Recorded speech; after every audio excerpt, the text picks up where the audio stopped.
Hi hello welcome back to Tatvamasi YouTube channel. നമ്മൾ ഇന്ന് സംസാരിക്കുന്നത് എന്താണ് ഈഗോ അതിനെക്കുറിച്ചാണ്. അതുവഴി നമ്മൾ മനസ്സിലാക്കേണ്ട കുറച്ച് ടേംസ് ഉണ്ട്. The masculine energy, the feminine energy, ഇതൊക്കെ നിങ്ങൾക്ക് കേട്ട് പരിചയമുണ്ടായിരിക്കും. അപ്പം നമ്മൾ അതിനെക്കുറിച്ചൊരു ചെറിയ രീതിയിലൊരു ഡെഫിനിഷൻ എന്താണ്, നമുക്കതെങ്ങനെ മനസ്സിലാക്കിയെടുക്കാം എന്നുള്ളതാണ് നമ്മളിന്ന് നോക്കുന്നത്. ഓക്കെ, അപ്പോൾ നമുക്ക് ആദ്യത്തെ നമ്മുടെ ടോപ്പിക്കായിട്ടുള്ള ഈഗോയിലേക്ക് വരാം. എന്താണ് ego? The idea of who you are, ഞാൻ എന്ന ബോധം, എൻ്റെ പേഴ്സണാലിറ്റി, എൻ്റെ ഐഡൻറ്റിറ്റി, നിങ്ങളായിട്ട് കണക്ട് ചെയ്യുന്ന എന്തൊക്കെയുണ്ട് അതൊക്കെയാണ് നമുക്ക് ഈഗോ എന്ന് പറയാൻ പറ്റുക. അതായത് എൻ്റെ ഇഷ്ടങ്ങൾ, എൻ്റെ താല്പര്യങ്ങൾ, എൻ്റെ ആഗ്രഹങ്ങൾ, ആ എൻ്റെ എന്ന് പറയുന്ന കാര്യങ്ങൾക്കെല്ലാം നമുക്ക് ഈഗോ എന്ന് തന്നെ നമുക്ക് പറയാം. ഒരു വ്യക്തി ജനിക്കുന്ന സമയത്ത് അവനൊരു ക്ലീൻ ഷീറ്റ് ഓഫ് പേപ്പർ പോലെ ജനിക്കുകയാണ്. അതായത് ഈ ഒരു ലൈഫ് ടൈമിൽ, ഈ ഒരു ശരീരത്തിൽ അവൻ എന്താണ് എന്ന് ഉള്ള ബോധം നിറയ്ക്കാനായിട്ടുള്ള ഒരു ക്ലീൻ ഷീറ്റ് ഓഫ് പേപ്പർ പോലെയുള്ള ഒരു മനസ്സോ ബുദ്ധിയോ എന്നൊക്കെ പറയാം, അതുമായിട്ട് അവൻ ജനിക്കുകയാണ്. അതായത് ഈ മനസ്സ്, ബുദ്ധി എന്നൊക്കെ പറയുന്നത് ഒരു ലിക്വിഡ് ഫോമിലാണ്. ലിക്വിഡ് എങ്ങനെയാണ്, ഏത് കണ്ടെയ്നറിലാണ് അത് എടുക്കുന്നത് അതിൻ്റെ രൂപമാണ് അതിനുണ്ടാവുക. അപ്പം ഈ ലിക്വിഡ് ഫോം നമ്മൾ വളരും തോറും സോളിഡിഫൈ ആകും. അതായത് വെള്ളം ഐസ് ആകുന്നത് മാതിരിയുള്ള ഒരു പ്രോസസ്സിലൂടെ നമ്മൾ കടന്നു പോകും. നമ്മളുടെ പ്രായം മുന്നോട്ട് പോകും തോറും നമ്മളുടെ ആ ഈഗോ അങ്ങനെ ഖനം വച്ചിട്ട് വളരെ സോളിഡായിട്ട് മാറുകയാണ്. അപ്പോൾ ആ ഒരു ലിക്വിഡ് ടു സോളിഡ് എന്ന് പറയുന്ന ആ ഒരു സ്റ്റേറ്റിലേക്ക് പോകുമ്പോൾ ഇതിൽ പലപ്പോഴും സംഭവിക്കുന്നത് യഥാർത്ഥമായിട്ടുള്ള നിങ്ങളുടെ ഐഡൻറ്റിറ്റി, അതായത് യുവർ ട്രൂ സെൽഫ്, നിങ്ങളുടെ ട്രൂ ഈഗോ അങ്ങനെ പറയാം, അതിലേക്കായിരിക്കില്ല പലപ്പോഴും കണക്റ്റ് ആവുക. ഫോൾസ് ഈഗോയിലായിരിക്കും നിങ്ങൾ ജീവിക്കുന്നുണ്ടായിരിക്കുക. അതായത് ഒരു കുട്ടിയുടെ മനസ്സെന്ന് പറയുന്നത് സ്പഞ്ച് പോലെയാണ്, ചുറ്റുമുള്ളത് എല്ലാം അബ്സോർബ് ചെയ്തെടുക്കും. അപ്പോൾ എല്ലാ വ്യക്തികളും ജനിക്കുന്ന സമയം തുടങ്ങി ഇവൻ്റെ ചുറ്റുപാടും ഇവൻ കാണുന്ന, ഇവൻ കേൾക്കുന്ന, ഇവൻ അനുഭവിക്കുന്ന പല കാര്യങ്ങളെയും ബേസ് ചെയ്ത് അടിസ്ഥാനപ്പെടുത്തി ഡയറക്റ്റ്ലി അല്ലെങ്കിൽ ഇൻഡയറക്റ്റ്ലി ഇവൻ്റെ തലയിൽ ഫോം ചെയ്യുന്ന കുറേ ഐഡിയോളജികളുണ്ട്. ഇങ്ങനെയാണെങ്കിൽ അതങ്ങനെയാണെങ്കിൽ ഇതിങ്ങനെ വരൂ, അതുകൊണ്ട് ഇതില്ല, അത് വേണം, ഇതില്ല, ഇത് പറ്റില്ല, അങ്ങനെയാണ് ഇങ്ങനെയാണ് എന്നുള്ള ഒരുപാട് കാര്യങ്ങൾ. അപ്പോൾ അവിടെയാണ് നമ്മളുടെ ജനിച്ചു വളർന്ന സാഹചര്യത്തിന് നമ്മളെ മോൾഡ് ചെയ്തെടുക്കാനായിട്ട് റോള് ഒരുപാടുണ്ട് എന്ന് പറയുന്നത്. അപ്പോൾ ഈ ജനിച്ചു വളരുന്ന സാഹചര്യത്തിന് നിങ്ങളുടെ ജീവിതത്തിൽ ഒരു റോളും ഇല്ല, വലുതാവുമ്പോൾ അതൊക്കെ മാറും എന്നാണ് വിശ്വസിക്കുന്നത് എങ്കിൽ അത് പാടെ തെറ്റി. അവിടെയാണ് ഒരു നല്ല പാരൻറ്റിങ്ങിൻ്റെ ഒരു ആവശ്യകതയും ഉണ്ടായി വരുന്നത്. ഓൾറെഡി നമ്മൾ ജനിക്കുന്നത് ഒരുപാട് കർമ്മകൾ കൊണ്ടാണ്. അതായത് നിങ്ങളുടെ സ്വയമേ ഉള്ള പാസ്റ്റ് ലൈഫ് കർമ്മകളിൽ നിന്നും ഈ ഒരു ജന്മത്തിൻ്റെ ഒരു ബ്ലൂ പ്രിൻ്റ് ഉണ്ടായി വരുന്നു.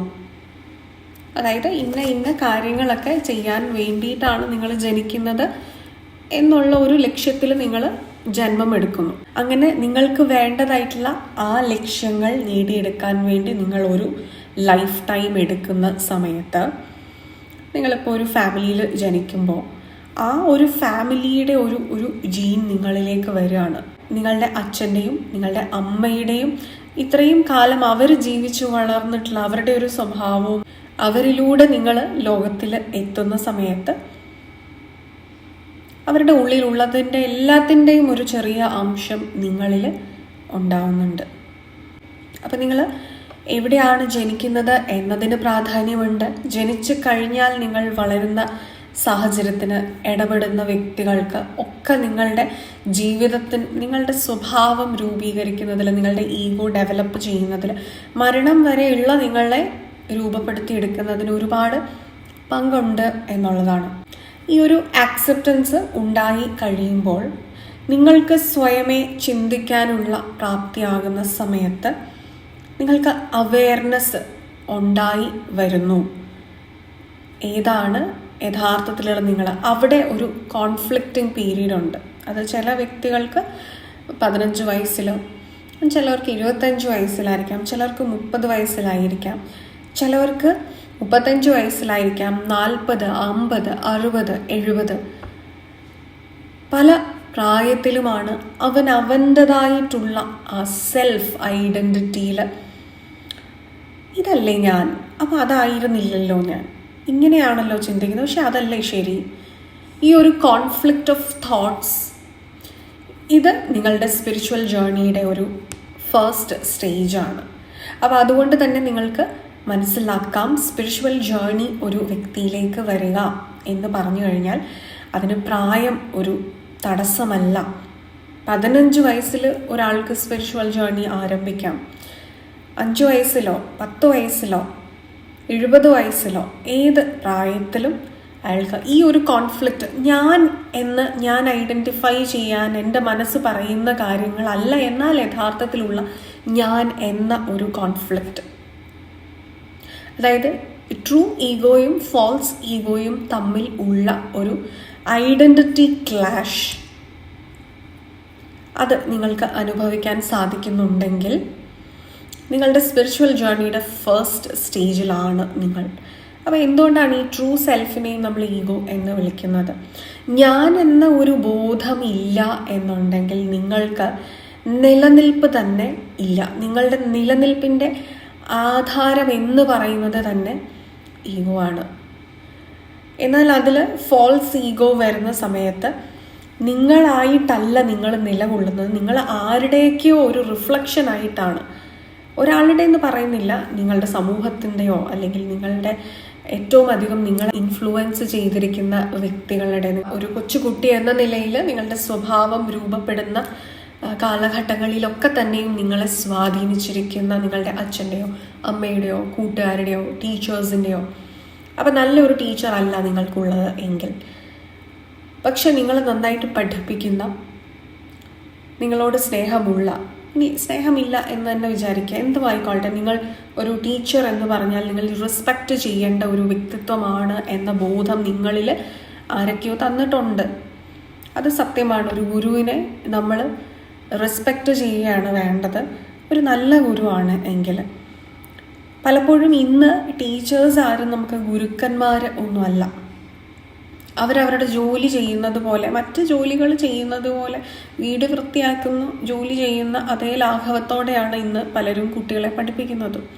എത്ര ടീച്ചേഴ്സ് ഉണ്ട് കുട്ടികൾ നന്നാവണം എന്നോർത്ത് അവരെ ഫ്രീ തിങ്കേഴ്സ് ആയിട്ട് വളർത്തുന്ന എത്ര ടീച്ചേഴ്സ് ഉണ്ട്. എല്ലാവരും അവർ പറഞ്ഞു പഠിപ്പിക്കുന്നത് മാത്രം പഠിക്കുന്ന സിലബസിനുള്ളിലുള്ള കാര്യങ്ങൾ കുറേ കാണാതെ പഠിച്ച് ഗൾപ്പ് ചെയ്ത് മാർക്ക് കൂടുതൽ വാങ്ങിക്കുന്ന ഒരു യന്ത്രമാക്കി മാറ്റാൻ വേണ്ടിയിട്ടുള്ള ട്രെയിനിങ് ആണ് കൊടുക്കുന്നത്. ജീവിതത്തിൽ എങ്ങനെ വിജയം നേടാം എന്നുള്ള ഒരു കാര്യവും പറഞ്ഞു കൊടുക്കുന്ന ഒരു ക്ലാസ് റൂംസും നമുക്കിന്നില്ല. സ്കൂളുകളിലോ കോളേജുകളിലോ ഒന്നുമില്ല. പ്രായോഗികമായ വിദ്യാഭ്യാസം നൽകുന്നവരാരും ഇല്ല. അപ്പം ഇവരെയൊക്കെ നമുക്ക് എത്ര കണ്ട് ഇൻഫ്ലുവൻസ്ഡ് ആവാനായിട്ട് സാധിക്കും എന്നുള്ളതാണ്. ബഹുമാനിക്കാം, അറിവ് പകർന്നു നൽകുന്ന ആളാണ്, ബഹുമാനിക്കാം, പക്ഷെ മാതൃകയാക്കാൻ പാടില്ല. എന്നാൽ ഇതൊക്കെ മനസ്സിലാക്കാതെ ഒരു കൊച്ചുകുട്ടി എന്ന നിലയ്ക്ക് എല്ലാത്തിനോടുമുള്ള ഒരു കൗതുകത്തിൻ്റെ പുറത്ത് അവൻ അറിയാത്ത പല കാര്യങ്ങളും സ്മാർട്ടായി ചെയ്യുന്ന, അല്ലെങ്കിൽ അവന് വിവരം പറഞ്ഞു കൊടുക്കുന്നവരൊക്കെ അവൻ്റെ മാതൃകകളാണ് എന്നൊരു തോട്ട് വരികയും അതിനോടൊപ്പം ചേർന്ന് മാതാപിതാക്കളാണെങ്കിൽ അവരെത്ര മണ്ടത്തരം പറഞ്ഞാലും, അവരെത്ര അറിവില്ലാത്തവരാണെങ്കിലും അവർ പറയുന്നതാണ് ശരി. ടീച്ചേഴ്സ് ആണെങ്കിലും അവരെന്ത് പറഞ്ഞാലും, അവർ വഴക്ക് പറഞ്ഞാലും, അവർ അബദ്ധം പറഞ്ഞാലും ചോദ്യം ചെയ്യാൻ പാടില്ല. അങ്ങനെ ചുറ്റുമുള്ളവർ, മുതിർന്നവർ ഏത് കാര്യം മുതിർന്നവർ പറഞ്ഞു കഴിഞ്ഞാലും ചോദ്യം ചെയ്യാൻ പാടില്ല. ഇങ്ങനെയൊക്കെയുള്ള രീതിയിൽ ഉള്ള കണ്ടീഷൻഡായിട്ട് വളർത്തുന്ന സമയത്ത് ഫോൾസ് ഈഗോ മനസ്സിൽ വന്ന് കയറുക സ്വാഭാവികമാണ്. അങ്ങനെ നിങ്ങൾക്ക് ഒരു അവെയർനെസ് വന്ന് തുടങ്ങുന്ന സമയത്ത് നിങ്ങളുടെ മനസ്സിൽ നിന്ന് ഇതല്ല എന്ന് പറയാൻ തുടങ്ങുമ്പോൾ ആ വരുന്ന ഒരു കോൺഫ്ലിക്റ്റിനെ മറികടക്കാൻ വേണ്ടിയിട്ടാണ് നിങ്ങൾക്ക് മെഡിറ്റേഷൻ ആവശ്യമായിട്ടുള്ളത്, നിങ്ങളുടെ സോളുമായിട്ട് കൂടുതൽ കണക്ട് ചെയ്യേണ്ടതായിട്ടുള്ള ആവശ്യമുള്ളത്. എന്തിനാണ് മെഡിറ്റേഷൻ എന്ന് പറയുമ്പോൾ ഇത്രയും മനസ്സിലാക്കാം, ഒരു സെൽഫ് ഇൻട്രോസ്പെക്ഷനാണ്. അവർ പറഞ്ഞു തന്നിരിക്കുന്ന അല്ലെങ്കിൽ ഞാൻ കണ്ടും കേട്ടും വളർന്നിരിക്കുന്ന കാര്യങ്ങളാണോ എൻ്റെ ജീവിതത്തിൽ ഞാൻ ഐഡൻറ്റിഫൈ ചെയ്യുന്നത്. ഇനി അങ്ങനെയാണ് എങ്കിൽ അതിലേക്ക് പോവുക. അങ്ങനെ അല്ല എന്നുണ്ടെങ്കിൽ എനിക്ക് ഒരു റിബൽ എന്നുള്ള ഒരു ലേബലിൽ നിൽക്കാതെ ഞാൻ എങ്ങനെ എൻ്റെ സക്സസ് നേടിയെടുക്കാം, അതിനെനിക്ക് കറേജ് വേണം. കാരണം എൻ്റെ ചുറ്റുമുള്ളവരിൽ നിന്നും ഞാൻ പഠിച്ചതല്ലല്ലോ ഞാൻ. അപ്പോൾ യഥാർത്ഥ എന്നിലേക്കുള്ള യാത്രയിലേക്ക് എനിക്ക് കറേജ് വേണം, ഡിറ്റർമിനേഷൻ വേണം, കോൺഫിഡൻസ് വേണം. കാരണം ഒരു ചുവട് വയ്ക്കുമ്പോൾ ചോദ്യം ചെയ്യാൻ ചുറ്റുമുള്ളവരുണ്ടാവും, അത് തെറ്റാണ് എന്ന് പറയാൻ ഒരുപാട് പേരുണ്ടാവും. അപ്പം ഇവിടെ മനസ്സിൽ ഓർക്കേണ്ടതായിട്ടുള്ള ഒരു കാര്യമുണ്ട്, the balance of masculine and feminine energy inside U is important എന്നുള്ളത്. ഈ ഒരു ബാലൻസിൽ നിന്ന് കഴിഞ്ഞാൽ നിങ്ങൾ ചെയ്യുന്നതൊക്കെ ശരിയായി തന്നെ മാറും, നിങ്ങളുടെ ശരിയായിട്ട് മാറും, നിങ്ങളുടെ ലക്ഷ്യങ്ങൾക്ക് വേണ്ട ശരികളായി മാറും, നിങ്ങളുടെ സോൾ പർപ്പസിന് വേണ്ട ശരികളായി മാറും എന്നുള്ളതാണ്. അതിൽ യൂണിവേഴ്സൽ ജസ്റ്റിസുമായിട്ട് ചേർന്ന് നിന്നുകൊണ്ട് പ്രവർത്തിക്കുന്നതാണോ എൻ്റെ ന്യായങ്ങൾ എന്നുള്ള ഒരു ചോദ്യം നിങ്ങളുടെ മനസ്സിൽ ഉണ്ടാവാനും തുടങ്ങും. അപ്പോൾ എന്താണ് മാസ്കുലിനിറ്റി, എന്താണ് ഫെമിനിറ്റി? ഒരു സോള് ജെൻഡർലെസ് ആണ്. ഈ ഒരു ശരീരം എന്ന് പറയുന്നതിന് പുറത്ത് കടന്നാൽ സോള് ജെൻഡർലെസ് ആണ്. കാരണം അതൊരു എനർജി ഫോം ആണല്ലോ. അപ്പോൾ ആ ഒരു സോളിനുള്ളത് പ്രാക്ടിക്കാലിറ്റിയും, അതായത് ഇൻ്റലിജൻസ്, ബുദ്ധി, അതും ഇമോഷണൽ സൈഡും രണ്ടും തുല്യമായിട്ടാണ് ഉണ്ടാവുക. ഇതിനെ സന്തുലിതമായ അവസ്ഥയിൽ നമ്മൾ മുന്നോട്ട് കൊണ്ടുപോവുകയാണ് എന്നുണ്ടെങ്കിൽ ജീവിതത്തിൽ വിജയമാണുള്ളത്. പക്ഷെ പലപ്പോഴും നമ്മൾ വൈകാരികമായിട്ട് ചിന്തിക്കുന്ന സമയത്ത് നമുക്ക് മനസ്സിലാവില്ല നമ്മളുടെ ന്യായവും യൂണിവേഴ്സൽ ജസ്റ്റിസും എല്ലാം അത് സെയിം ആണോ, ഇതൊന്നും നമുക്ക് ഐഡൻറ്റിഫൈ ചെയ്യാൻ പറ്റില്ല. Specially when you are in false ego state. അവിടെ നിന്ന് നിങ്ങൾ മാറി മുന്നിലേക്ക് എത്തുന്ന സമയത്ത് ജീവിതത്തിനെ വളരെ പ്രാക്ടിക്കലായിട്ട് കാണാനും, അപ്പോൾ ജനിച്ചു വളർന്ന സാഹചര്യത്തിൽ നിങ്ങൾ ഇമോഷണലി ഭയങ്കരമായിട്ട് സപ്രസ്ഡ് ആയിട്ടുള്ള ഒരു ലൈഫാണ് ജീവിക്കുന്നതെങ്കിൽ നിങ്ങൾക്ക് മുന്നോട്ട് വരുന്ന സാഹചര്യങ്ങൾ എന്ന് പറയുന്നത് ഒട്ടും നിങ്ങൾക്ക് ഇമോഷൻസ് ലഭിക്കാത്ത പ്രാക്ടിക്കലായിട്ടുള്ള വ്യക്തികളുമായിട്ടുള്ള ഇൻറ്ററാക്ഷൻസ് ആയിരിക്കും. അവിടെ നിന്ന് ഈ ഇമോഷൻസിൽ തന്നെ കുടുങ്ങിക്കിടന്നു കഴിഞ്ഞാൽ ഇനി ജീവിതം മുന്നോട്ട് പോവില്ല എന്നുള്ള ഒരു സാച്ചുറേഷൻ പോയിന്റിൽ എത്തിയിട്ട് നിങ്ങൾ ജീവിതത്തിൻ്റെ പ്രാക്ടിക്കൽ സൈഡ് പഠിക്കാനായിട്ട് തുടങ്ങും. ഇമോഷൻസിനെ നിങ്ങൾ ബാലൻസിൽ നിർത്താനായിട്ട് പഠിക്കും. അതായത് നമ്മൾ ടാരോയിൽ പറയുമ്പോൾ കിങ് ഓഫ് കപ്സ് എനർജിയിലേക്ക് നിങ്ങൾ മാറും. അവിടെ നിന്ന് നിങ്ങൾ എംപറർ എനർജിയിലേക്ക് കണക്റ്റ് ആവും.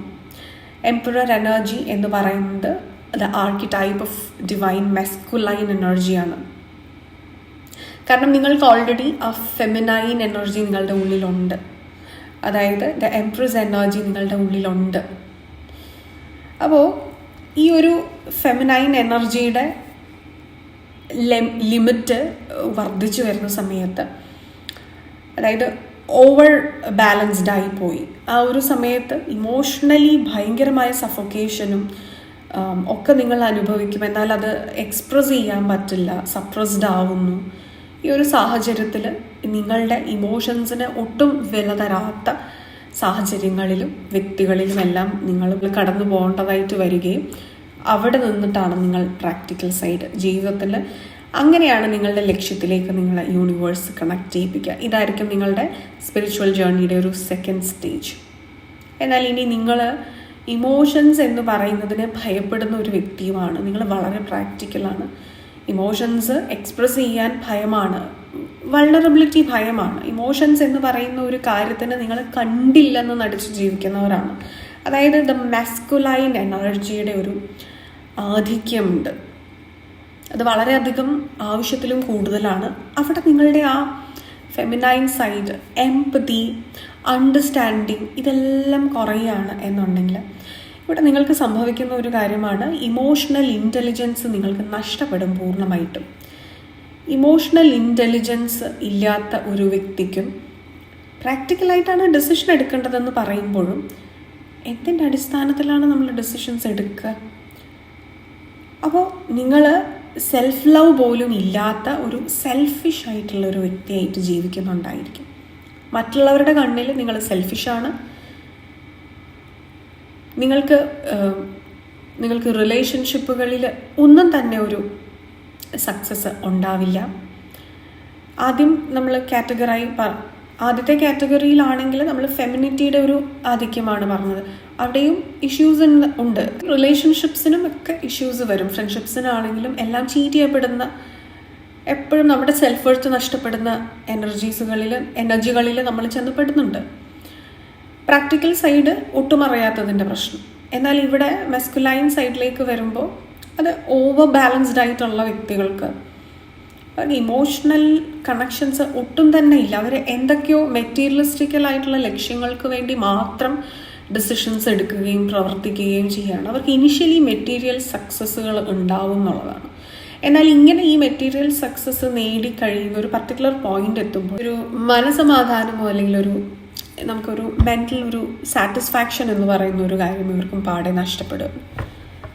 അവിടെ റിലേഷൻഷിപ്പുകളിലും എല്ലാം പരാജയങ്ങളാണ്. മൾട്ടിപ്പിൾ റിലേഷൻഷിപ്സിൽ, ഫ്രണ്ട്ഷിപ്സിലാണെങ്കിലും എല്ലാം ഒന്നല്ലെങ്കിൽ പല രീതിയിൽ ഇവർ ഇമോഷണലി കണക്റ്റ് ആകുന്ന സാഹചര്യത്തിലേക്കായിരിക്കും ഇവർ ചെന്നുപെടുക. ഫൈനലി ഒരു നഷ്ടത്തിലൂടെയും ഒക്കെ തന്നെ ഇവർ ഇമോഷൻസിൻ്റെ ഒരു വാല്യൂ പഠിക്കും എന്നുള്ളത്. അവർക്ക് പ്രാക്ടിക്കൽ സൈഡ് അവർക്ക് ഓൾറെഡി ഉണ്ട്. ആ ഇമോഷൻസിൻ്റെ ഒരു ബാലൻസും കൂടെ ഇവർക്ക് കിട്ടുക എന്നുള്ളതാണ്. അപ്പം നമ്മൾ പലപ്പോഴും ഇതൊക്കെ ട്വിൻ ഫ്ലെയിം റിലേഷൻഷിപ്പായിട്ടൊക്കെ നമ്മൾ കണക്ട് ചെയ്ത് പറയാറുണ്ട്. അപ്പോൾ അതിലേക്ക് നമ്മളിപ്പോൾ കടക്കുന്നില്ല, ഡീറ്റെയിൽ ആയിട്ട് നമുക്കത് വേറൊരു എപ്പിസോഡിൽ ചെയ്യാം. അപ്പോൾ ഇതാണ് ഈ ഒരു ഫെമിനൈൻ ആൻഡ് മാസ്കുലൈൻ എനർജിയുടെ ഒരു ബാലൻസിൻ്റെ ആവശ്യകത. ഏത് രീതിയിൽ സ്പിരിച്വൽ ജേർണിയിൽ എത്തിയിട്ടുള്ള വ്യക്തികൾക്കാണെങ്കിലും അവരുടെ സെക്കൻഡ് സ്റ്റേജിൽ ഈ ഒരു ബാലൻസ് അവർ പഠിക്കുക എന്നുള്ളത് തന്നെയാണ്. ഇത് തന്നെയാണ് യഥാർത്ഥത്തിലൊരു അവെയർനെസ്. നിങ്ങളുടെ IQ ആൻഡ് EQ ബാലൻസ് ചെയ്യുക. അത് ഓരോ വ്യക്തികളുടെയും മാക്സിമം, അതായത് അവൻ്റെ ഹയർ സെൽഫ്. നമ്മളവിടെ വേറൊരു വ്യക്തിയുമായിട്ടല്ല കമ്പയർ ചെയ്യുക, അവനവൻ്റെ തന്നെ ഹയർ സെൽഫിലേക്ക് എത്തുക എന്നുള്ളതാണ് നമ്മളുടെ മാക്സിമം. അപ്പം നമ്മളുടെ ഓരോ വ്യക്തികളുടെയും ആ ഒരു മാസ്കുലൈൻ ആൻഡ് ഫെമിനൈൻ എനർജി ബാലൻസിൽ എത്തുന്ന സമയത്ത് തന്നെ ജീവിതത്തിൻ്റെ ഒരു സക്സസ് പോയിന്റിൽ നമ്മളെത്തി. നമ്മൾ ചെയ്യുന്ന പ്രവൃത്തികൾ എൻജോയ് ചെയ്യാനായിട്ട് തുടങ്ങും, മൈൻഡ്ഫുൾനെസ്സിലിരിക്കാൻ തുടങ്ങും. സക്സസ് എന്ന് പറയുന്നത് അവസാനം നിങ്ങൾക്ക് കിട്ടുന്ന എന്തോ ഒരു റിസൾട്ട് എന്നുള്ളതല്ല, ദ പ്രോസസ്സ് തന്നെയാണ്. ത്രൂ ഔട്ട് ദ പ്രോസസ്സ് അത് നിങ്ങൾ ചെയ്യുന്ന രീതി, അത് നിങ്ങൾ എൻജോയ് ചെയ്യുന്ന രീതി, അതിൽ നിങ്ങൾക്ക് എത്രത്തോളം ഡെഡിക്കേറ്റഡ് ആകാൻ പറ്റുന്നുണ്ട്, ആത്മാർത്ഥത കാണിക്കാൻ പറ്റുന്നുണ്ട്, സിൻസിയറിറ്റി, ലോയലിറ്റി, എന്തുമായിക്കോട്ടെ, റിലേഷൻഷിപ്പോ കരിയറോ whatever you are dealing with, അതിലെല്ലാത്തിലും നിങ്ങൾക്ക് അത് കൊടുക്കാൻ സാധിക്കുന്നുണ്ടെങ്കിൽ, പൂർണ്ണമായ അർപ്പണ മനോഭാവത്തോടു കൂടിയിട്ട് നിങ്ങൾക്കൊരു ഏത് പ്രവൃത്തിയും നിങ്ങൾക്ക് ചെയ്യാൻ സാധിക്കുന്നുണ്ടെങ്കിൽ അവിടെ നിങ്ങൾ സക്സസ്ഫുൾ ആയി ജീവിതത്തിൽ.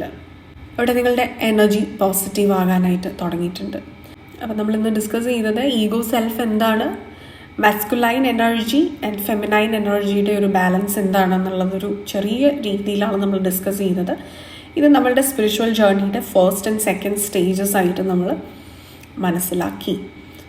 ഓക്കെ, അപ്പോൾ ഇതിൻ്റെ ഫർദർ സ്റ്റേജസ് എന്താണ് എന്നുള്ളതും ഒക്കെ നമുക്ക് ഇനി വരുന്ന എപ്പിസോഡുകളിലായിട്ട് ഡിസ്കസ് ചെയ്യാം. ഓക്കെ, അപ്പോൾ നിങ്ങൾക്കിത് ഇഷ്ടമായി എന്ന് വിചാരിക്കുന്നു. ഇഷ്ടമായിട്ടുണ്ടെങ്കിൽ ലൈക്ക് ചെയ്യുക, കമൻറ്റ് ചെയ്യുക, ഷെയർ ചെയ്ത് കൊടുക്കുക. ഇങ്ങനെയുള്ള സബ്ജക്റ്റുകൾ ഇഷ്ടമുള്ള നിങ്ങളുടെ ഫ്രണ്ട്സ് ആൻഡ് ഫാമിലിക്കൊക്കെ ഇത് ഷെയർ ചെയ്ത് കൊടുക്കുക. ഓക്കെ, അപ്പോൾ അടുത്തൊരു ഇൻട്രസ്റ്റിംഗ് ടോപ്പിക്കുമായിട്ട് അടുത്തൊരു എപ്പിസോഡിൽ കാണുന്നത് വരെ all of you all take care.